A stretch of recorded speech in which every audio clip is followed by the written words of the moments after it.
มาเอาตัวกินไข่เพิ่งเพิ่ม อันนี้คือไข่เพิ่งได้นี่ไข่เพิ่งญาติเอาให้เมื่อกี้เลยนี่แหละไข่เพิ่งที่มาเด้อกินไข่เพิ่งเด้อดิไข่เพิ่งล่ะนี่ญาติเอาให้ มึงงูมันไหล โอ้ ลง ครับเลยไข่เพิ่งกับเพิ่งแซ่บ แซ่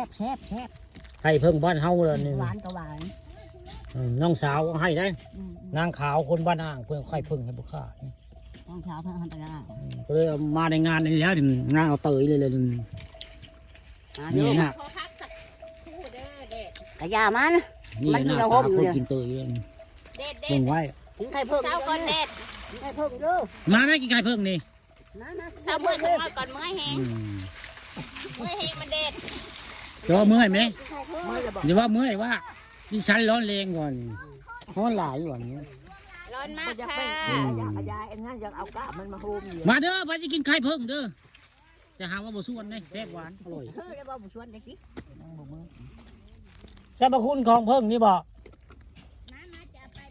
อันกระตัว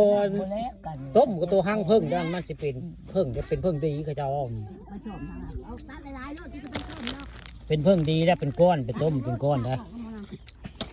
แล้วก็ไปเฮ็ดทำพิธีให้มันไปแล้วก็ไปเฮ็ดต้นเพิ่งต้นเทียนแหละ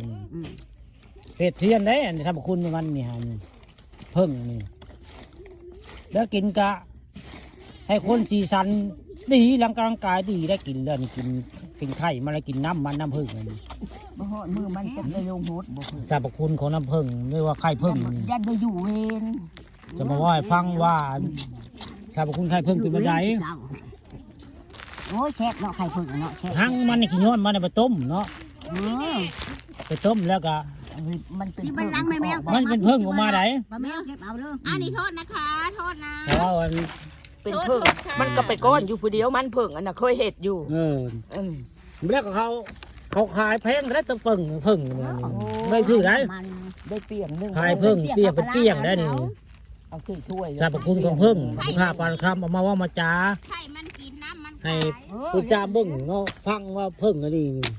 กินก็ได้ไข่เพิ่นน่ะ จะได้ไข่ แล้วก็เพิ่งดีเอาไปเฮ็ดเทียนก็เป็นนี่แหละตัวเฮ็ดเทียนก็นี่ล่ะ แล้วก็ห้าง เพิ่งดีก็นี่ล่ะนี่ น้ำมัน เพิ่ง ขาย เทียนครอบหัวโซคิงก็เพิ่งก็นี่ล่ะตัวต้นแบบไปเฮ็ดเพิ่งเนาะ เพิ่งดีก็ไปห้างเอาก็เป็นเพิ่งเกี่ยง กินก็แซ่บหวานอร่อยดีนะข้าปานคำมื้อนี้มาเอาเตยแล้วก็พามาเบิ่งหน้าตาคนกินเตยก็แบบนี้เลยใส่มุก เ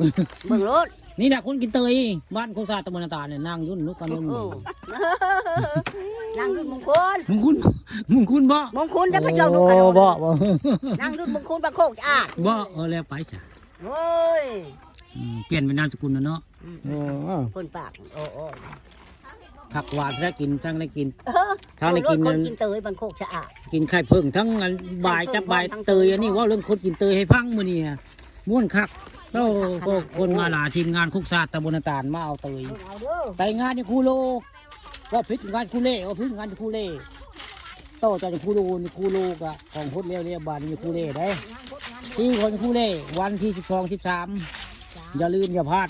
2 มางานบุญเพิ่นได้